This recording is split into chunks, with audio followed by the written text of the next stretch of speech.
Il-Partit Nazzjonalista jemmen li l-pajjiż għandu dejjem ifittex setturi ġodda u jkun tal-ewwel biex jidħol fihom b'regolamentazzjoni bilanċjata li tattira l-operaturi u tnissel fiduċja fis-serjetà tal-ġurisdizzjoni Maltija. Sostna dan il-kap tal-Partit Nazzjonalista Adrian Delija wara wara nofsinhar għalaq konferenza dwar it-teknoloġija blockchain organizzata mill-Forum Professjonisti Partit Nazzjonalista. Meta Malta kienet fost tal-ewwel biex taraf setturi ġodda u toħloq qafas regolatorju, dan wassal biex kabbar l-ekonomija u ħoloq opportunitajiet ta' xogħol ta' kwalità.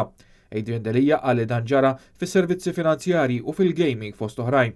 U qal li fil-programm elettorali tas-sena li għaddiet, il-Partit Nazzjonalista kien diġà identifika il-fintech bħala wieħed mis-setturi ġodda biex tiżviluppa l-ekonomija u għaldaqstant l-oppożizzjoni tappoġġja l-abbozzi ta' liġi li jirregolaw dan is-settur u li jisabu quddiem il-Parlament u qed tagħti l-kontribut tagħha biex dawn il-liġijiet ipoġġu lil Malta fuq quddiem nett f'din il-mewġa diġitali ġdida. Min-naħa l-oħra kompla l-kap tal-Partit Nazzjonalista u qed ma jistax jinjora ħsara kbira li saret li reputazzjoni ta' Malta f'dawn l-aħħar sentej meta faqqa l-iskandlu tal-Panama Papers u ħeġġeġ biex il-Gvern jagħmel dak kollu possibbli biex tikkiseb lura r-reputazzjoni tajba ta' Malta u li assigura li r-regolaturi ikunu tassew awtonomi u indipendenti minn kull intħil politiku.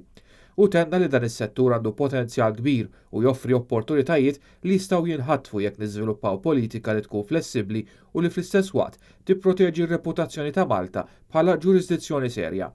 Il-konferenza kienet indirizzata wkoll minn numru ta' esperti kemm Maltin kif ukoll operaturi internazzjonali.